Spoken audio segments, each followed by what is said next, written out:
kasih waktu yang diberikan kepada saya. Assalamualaikum warahmatullahi wabarakatuh. Alhamdulillah, saya panjatkan kepada Allah Subhanahu wa Ta'ala yang telah memberi kesehatan kepada kita semua, sehingga kita dapat mengadakan sosialisasi modul 1 pendidikan guru penggerak. Saya ucapkan terima kasih atas kehadiran Bapak dan Ibu guru di sini. Saya di sini akan mensosialisasikan modul 1 yang terdiri dari modul 1.1 Pemikiran Filosofi Ki Hajar Dewantara, modul 1.2 Nilai dan Peran Guru Penggerak, modul 1.3 Visi Guru Penggerak, modul 1.4 Budaya Positif. Saya akan memulai modul 1.1 Pemikiran Filosofi Ki Hajar Dewantara. Pendidikan menurut pemikiran Ki Hajar Dewantara. Pendidikan adalah menuntun segala kodrat yang ada pada anak-anak agar mereka dapat mencapai keselamatan dan kebahagiaan yang setinggi-tingginya, baik sebagai manusia maupun sebagai anggota masyarakat. Proses pembelajaran yang mencerminkan pemikiran Ki Hajar Dewantara. Pendidikan dan pengajaran merupakan usaha persiapan dan persediaan untuk segala kepentingan hidup manusia, baik dalam hidup bermasyarakat maupun hidup berbudaya dalam arti yang seluas-luasnya. Tujuan pendidikan adalah menuntun segala kodrat yang ada pada anak. Dalam proses menuntun, anak diberi kebebasan, namun pendidik sebagai pamong dalam memberi tuntunan dan arahan agar anak tidak kehilangan arah dan membahayakan dirinya. Sesuai kodratnya dapat dicontohkan dengan mengibaratkan guru adalah seorang petani dan anak adalah tanaman. Jika dia tanaman padi, akan dirawat menjadi padi. Jika dia tanaman jagung, akan dirawat selayaknya tanaman jagung.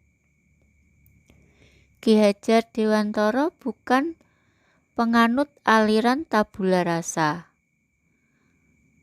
Aliran tabula rasa maksudnya anak bagaikan kertas kosong yang mana tergantung yang mengisinya. Tetapi Ki Hajar Dewantara menyatakan bahwa anak sudah ada garis hidupnya, sudah ada garis tipis-tipis dalam hidupnya. Tinggal menebalkan untuk menjadikan anak bahagia sesuai kodratnya. Ki Hajar Dewantara mengingatkan pendidik bahwa pendidikan anak sejatinya melihat kodrat diri anak dengan selalu berhubungan dengan kodrat zaman. Jadi muatan atau konten pengetahuan yang diadopsi di abad 21 tidak bertentangan dengan nilai-nilai kemanusiaan. Budi pekerti atau watak atau karakter merupakan perpaduan antara gerak pikiran, perasaan, dan kehendak atau kemauan sehingga menimbulkan tenaga. Budi pekerti juga dapat diartikan perpaduan antara cipta atau kognitif, karsa, afektif, dan karya atau psikomotorik. Nah, ini ketiganya tentu sudah ada atau sudah kita lakukan. Bagaimana cara kita untuk membentuk karakter yang sesuai dengan Ki Hajar Dewantara, di mana Ki Hajar Dewantara tidak mengikuti teori tabula rasa? Ya, suatu pertanyaan yang sangat bagus dan mari kita kupas bersama. Maksudnya di situ itu kita Ki Hajar Dewantara itu tidak mengikuti bahwa murid itu kosong kemudian diisi. Tapi di situ bahwa anak itu sudah ada garis tipis-tipisnya, sudah ada isinya. Jadi kita tinggal menebali garis-garis tipis itu. Misalkan ibaratnya di situ tadi saya terangkan kalau tanaman jagung kita rawat sebagai jagung, tanaman padi kita rawat sebagai layaknya tanaman padi. Maksudnya itu kalau misalkan anak ada yang punya bakat melukis dengan anak yang tidak punya bakat melukis itu kan kelihatan. Nah, bakat melukis itu kita sebagai guru berarti anak itu sudah terisi bahwa garis tipis-tipisnya itu atau garis samar-samarnya itu adalah mempunyai bakat melukis.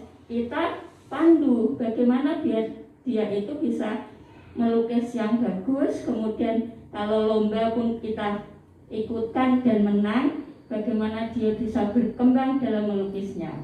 Kemudian lagi ada yang misalnya mempunyai bakat menyanyi, otomatis kalau bakatnya menyanyi kok kita suruh melukis itu kan sulit ya. Jadi ibaratnya kalau tanaman jagung kita tanam di area persawahan itu kan akan kebanyakan air jadi tidak bisa berkembang. Kalau yang talentanya menyanyi ya kita mengarahkan untuk bisa menjadi seorang yang olah vokalnya bagus, menyanyinya bagus, nanti lomba menyanyi juga akan berprestasi. Itu maksudnya. Ya, terima kasih. Kita lanjutkan ya. Kita lanjutkan Bapak Ibu. Modul 1.2 Nilai dan peran guru penggerak. Nilai dan peran guru penggerak ini yang akan mendukung terwujudnya pedoman dalam pendidikan di Indonesia saat ini, yaitu profil pelajar Pancasila. Model pendekatan manajemen perubahan IA atau inquiry apresiasi langkah Bagja ini digunakan untuk mewujudkan visi guru penggerak. Jadi visinya apa bisa diterapkan dalam inquiry apresiasi. Sehingga nanti dalam visi sekolah juga bisa menggunakan langkah Bagja ini Bapak Ibu agar visinya bisa terwujud. Kita lanjutkan nggih Bapak Ibu. Modul 1.4 budaya positif. Nggih, untuk sesi tanya jawab saya berikan setelah budaya positif nggih. Nggih. Nih, kita lanjutkan. Modul 1.4 nanti ini akan membahas perubahan paradigma, konsep disiplin positif dan motivasi, keyakinan kelas, pemenuhan kebutuhan dasar, 5 posisi kontrol, dan segitiga restitusi. Yang pertama, perubahan paradigma. Ini ada suatu perubahan paradigma atau kerangka berpikir atau mindset. Nah, kalau dulu stimulus respon itu konsepnya. Kalau ada stimulus mesti ada respon. Tapi sekarang sudah berubah Bapak Ibu. Teorinya bukan stimulus respon tetapi teori kontrol. Jadi ini berbeda. Kalau stimulus respon, realitas kebutuhan kita sama. Kalau menurut teori kontrol, realitas kebutuhan kita berbeda. Terus stimulus respon, semua orang melihat hal yang sama. Kalau teori kontrol, setiap orang memiliki gambaran berbeda. Untuk stimulus respon, kita mencoba mengubah orang agar berpandangan sama dengan kita. Kalau teori kontrol, kita berusaha memahami pandangan orang tentang dunia. Nah, udah beda nggih Bapak Ibu untuk konsep dari stimulus respon dan teori kontrol sudah beda jauh. Kita lanjutkan. Untuk stimulus respon, orang lain bisa mengontrol saya. Kalau teori kontrol, hanya Anda yang bisa mengontrol diri Anda. Lagi stimulus respon, pemaksaan ada pada saat bujukan gagal. Tetapi kalau teori kontrol, kolaborasi dan konsensus menciptakan pilihan-pilihan baru. Lanjut, untuk stimulus respon, model berpikir menang kalah. Kalau teori kontrol, model berpikir menang-menang. Nah, itu sudah berbeda mindsetnya nggih Bapak Ibu. Ya, kita lanjutkan. Konsep disiplin positif dan motivasi. Ini ada 3 motivasi perilaku manusia. Menurut Dean Goosen, 1 untuk menghindari ketidaknyamanan atau hukuman. Jadi motivasinya itu. Jadi orang melakukan disiplin itu biar tidak kena hukuman, biar menghindari ketidaknyamanan. Makanya dia disiplin. Kita lanjutkan. 2, untuk mendapatkan imbalan atau penghargaan dari orang lain. Nah, ini disiplin biar dapat pujian. Wah, itu loh bapaknya atau ibunya sergap gini-gini ya. Itu untuk mendapatkan penghargaan. Untuk mendapatkan imbalan seperti kita kalau kepada murid. Kalau dia rajin misalnya, kita beri permen, beri reward yang ada maksudnya hadiah-hadiah yang berupa benda. Nah, itu nanti akan berbuat disiplin kalau ada imbalannya. Ini buruknya kalau tidak ada imbalannya, bisa jadi orang tersebut atau murid tersebut tidak melakukan hal yang jadi peraturan itu. Kemudian kita lanjutkan. Nomor 3, untuk menjadi orang yang mereka inginkan dan menghargai diri sendiri dengan nilai-nilai yang mereka percaya. Nah, ini yang bagus, disiplin yang positif Bapak Ibu, karena motivasinya itu berperilakunya yang bersifat internal, datang dari diri sendiri, bukan dari luar seperti dapat imbalan tersebut atau yang lainnya. Nah, ini paling bagus nomor 3. Kita lanjutkan. Keyakinan kelas. pembentukan keyakinan kelas. Nah, kita awali dalam peraturan itu tidak memberikan peraturan dulu, tapi kita membentuk keyakinan kelas dulu.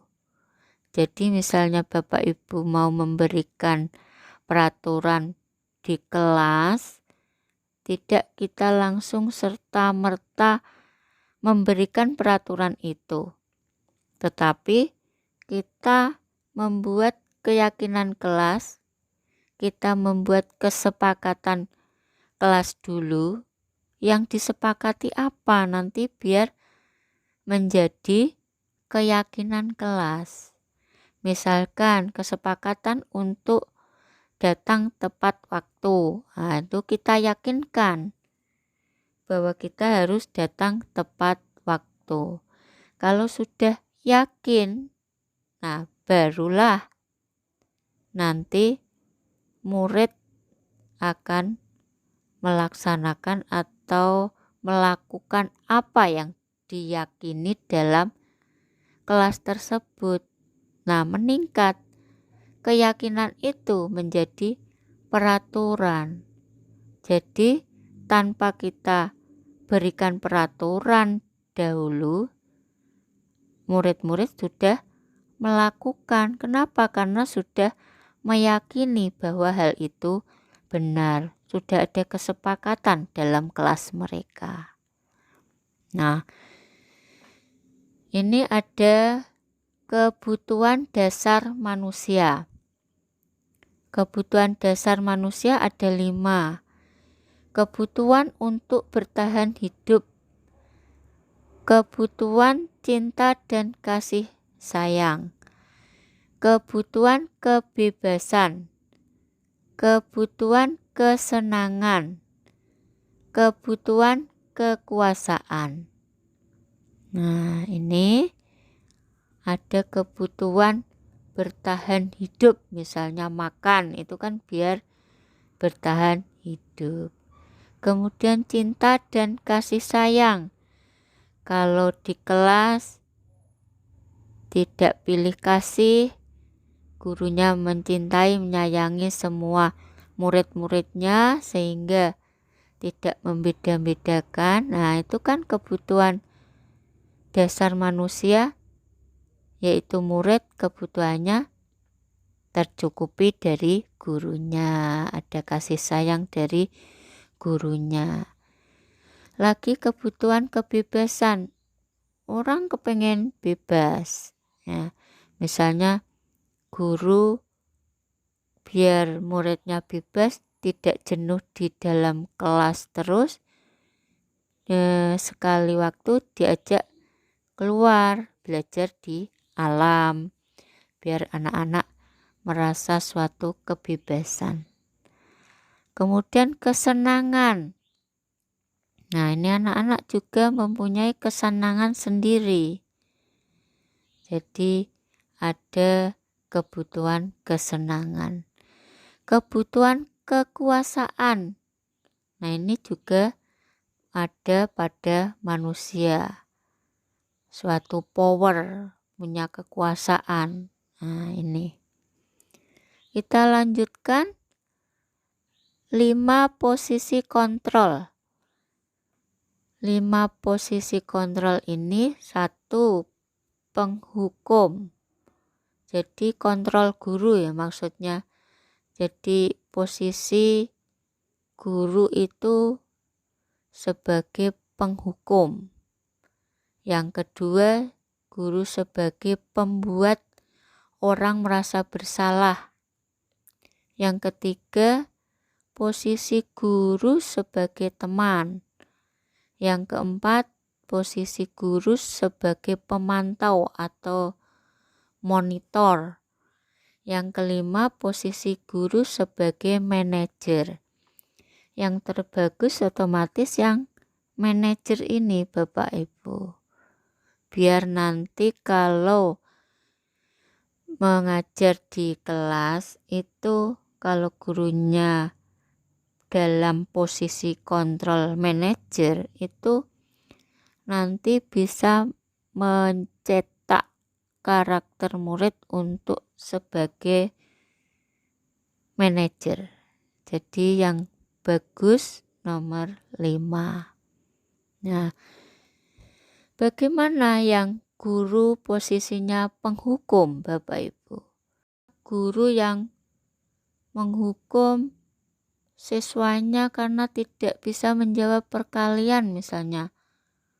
Harus lari keliling lapangan 1 kali misalnya, baru masuk kelas lagi. Nah, itu penghukum. Terus kemudian bisa menggunakan kata-kata seperti ini. Misalnya, patuhi peraturan saya atau awas. Nah, itu ada nada mengancam. Nah, itu seperti itu. Ini kurang bagus ya Bapak Ibu, bahkan tidak bagus. Nah, kita lanjutkan. Membuat orang merasa bersalah. Jadi ini tuh suaranya Bapak Ibu guru, suaranya lembut, tapi kalau didengar oleh siswa itu merasa bersalah. Misalkan, ibu sangat kecewa sekali dengan kamu. Nah, itu kan lembut ya, tidak seperti penghukum tadi harus lari ke lapangan 1 kali atau 2 kali putaran, nanti masuk kelas lagi. Nah, itu kan penghukum. Kalau ini lembut tapi siswa menjadi merasa bersalah. Nah, itu contoh lagi kata-kata seperti ini misalnya. Berapa kali Bapak harus memberitahu kamu ya? Nah, kan lembut tapi mengena di hati siswa, merasa bersalah. Ini juga kurang bagus Bapak Ibu. Terus kita lanjutkan. Sebagai teman, ini biasanya dilakukan oleh guru yang posisi kontrolnya manajer belum jalan penuh. Jadi diawali dengan teman, nanti beranjak ke manajer, biasanya seperti itu. Ini ada bagusnya, ada tidak bagusnya ya.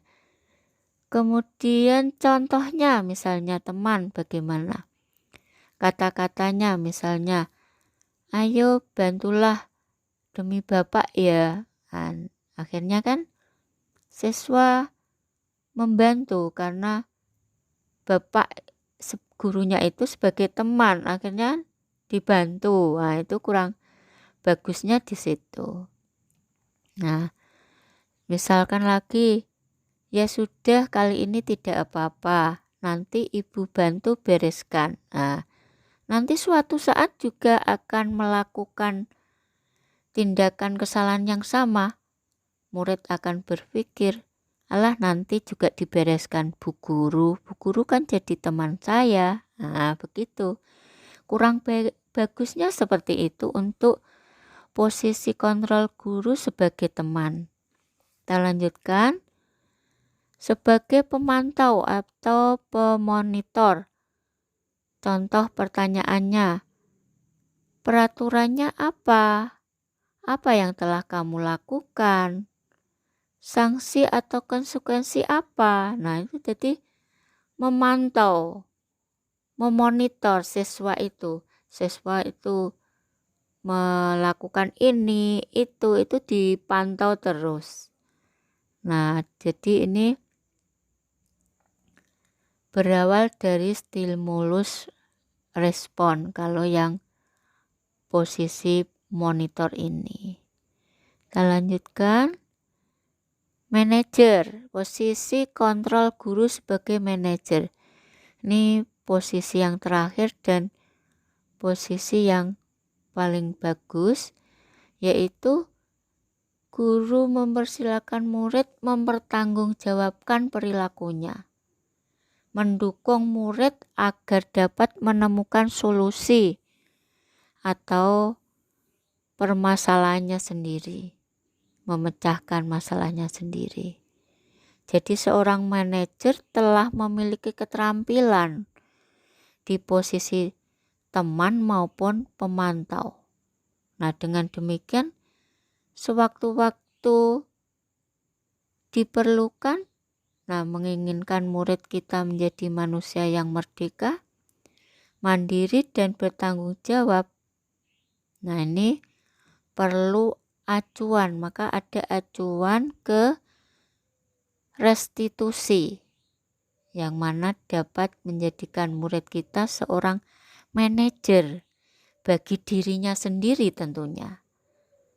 Jadi kalau murid sudah bisa memanage dirinya sendiri, itu kita bisa melangkah ke selanjutnya untuk memberikan pendidikan karakter ke arah profil pelajar Pancasila. Tentunya nanti ke arah terwujudnya visi dari sekolah itu. Kita lanjutkan.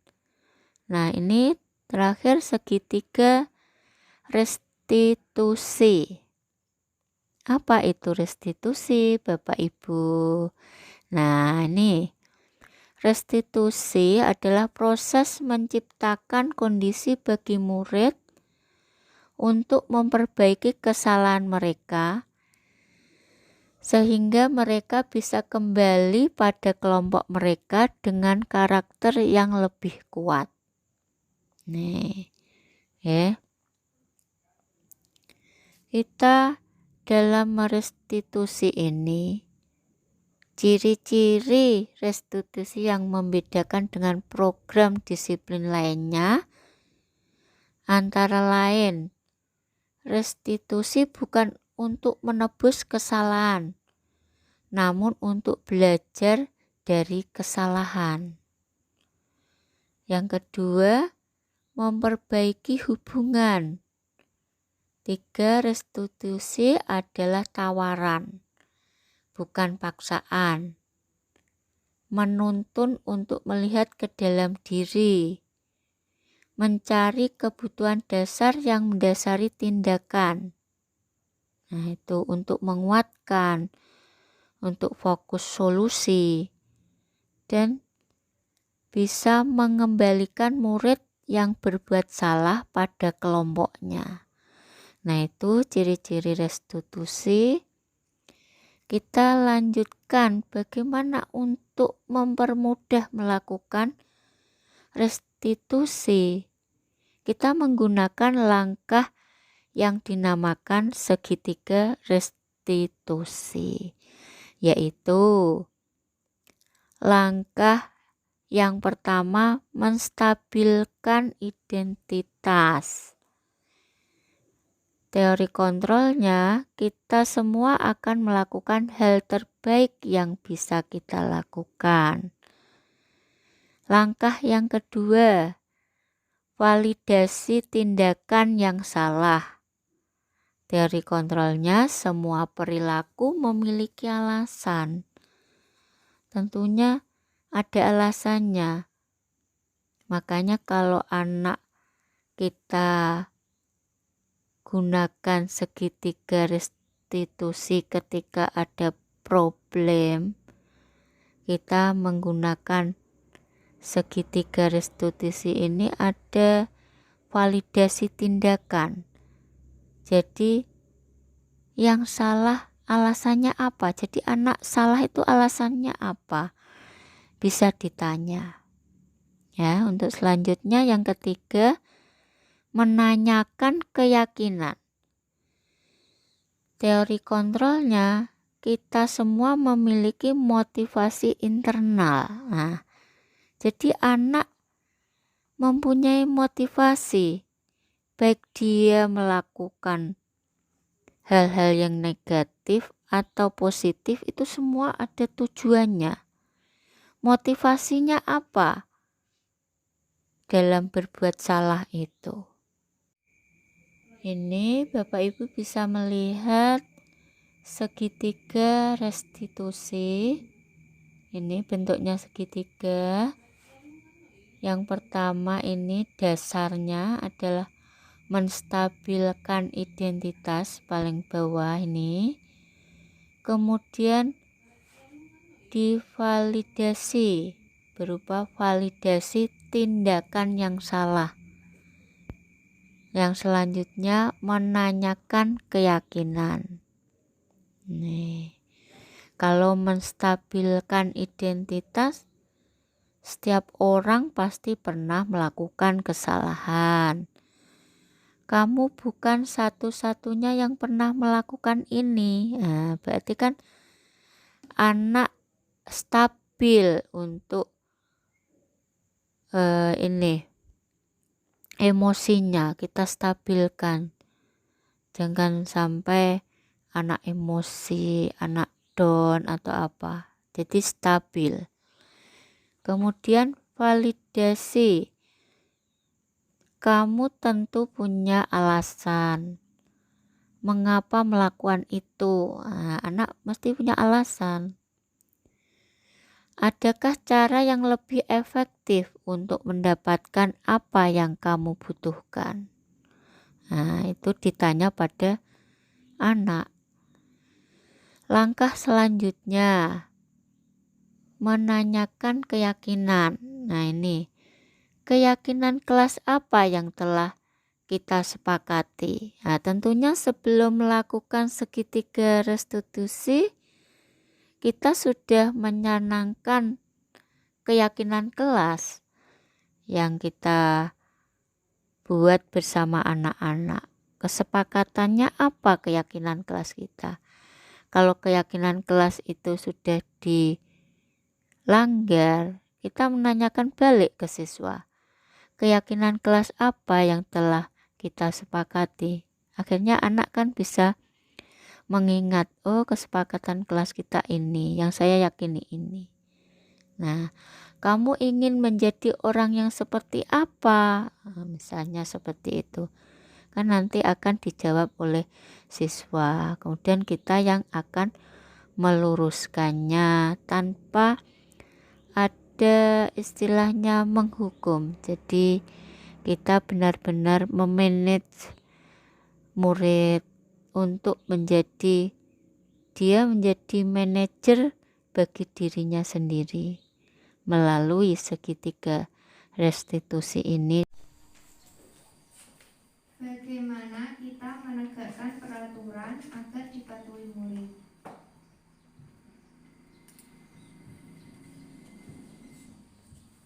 Terima kasih Bu Ria atas pertanyaannya, sangat bagus. Bagaimana peraturan yang kita berikan agar dipatuhi murid, begitu ya Bu Ria? Ya. Pertama kali kita memberikan keyakinan kelas. Jadi anak-anak itu diyakinkan dulu. Jangan langsung kita beri peraturannya. Kalau kita langsung beri peraturan, itu nanti dia tidak akan meyakini karena kita yang buat. Jadi nanti anak-anak diberi dalam kelas itu, diberi keyakinan kelas namanya. Biar mereka yakini kita sudah bersama, kita pandu, kemudian anak-anak yang diyakini anak-anak apa? Contohnya kedisiplinan, misalnya tidak boleh terlambat. Kesepakatan kelas kayak gimana? Sepakat tidak kalau tidak boleh terlambat? Kalau sepakat semua, langsung kita tulis di papan tulis keyakinan kelasnya 1, tidak boleh terlambat. Setuju semua, sepakat semua. Kemudian lagi, misalnya kalau membuang sampah harus di tempat sampah, sepakat tidak satu kelas itu? Kalau sepakat, berarti kita tulis lagi keyakinan kelas. Berarti semua yang ada ditulis di kesepakatan kelas ini diyakini oleh seluruh satu kelas, seluruh murid satu kelas. Setelah semua meyakini, ada ditulis. Nah, otomatis motivasi itu timbul dari dirinya sendiri karena yang membuat itu adalah mereka sendiri, bukan gurunya. Kan mereka yang buat, diyakini sendiri, diberi kesepakatan sendiri. Nah, akhirnya dengan seperti itu, kadang anak ada yang mengingatkan temannya, itu kan sudah kesepakatan kelas, tidak boleh membuang di situ. Akhirnya anak itu kan, oh iya, timbul dari diri sendiri. Akhirnya itu membuat peraturan kelas menjadi peraturan kelas. Nanti Bu Ria jadikan itu peraturan kelas. Atau yang membuat PR kesepakatannya bagaimana, konsekuensinya bagaimana. Tidak usah dihukum, tapi konsekuensi. Beda dihukum sama konsekuensi. Kalau dihukum lari keliling lapangan seperti yang saya contohkan. Tapi kalau konsekuensi, misalnya di luar dikerjakan dulu, itu kan konsekuensi. Ya, itu sudah sepakat, baru kita naikkan ke peraturan kelas 4 misalnya. Kan Buria kelas 4. Nah, ini peraturannya ini semua yang ditulis peraturannya itu yang disepakati anak-anak. Nah, itulah caranya akhirnya anak-anak secara tidak langsung itu mematuhi peraturan kelasnya, mematuhi peraturan sekolah. Nah, jadilah anak-anak bisa mematuhi peraturan sekolah. Itu gitu. Nah, ya. Terima kasih, pertanyaan yang sangat bagus. Saya kira cukup di sini. Alhamdulillah, semoga bermanfaat sosialisasi ini. Semoga visi yang ada di sekolah kita juga akan berjalan lancar dan terwujud. Saya akhiri. Wassalamualaikum warahmatullahi wabarakatuh.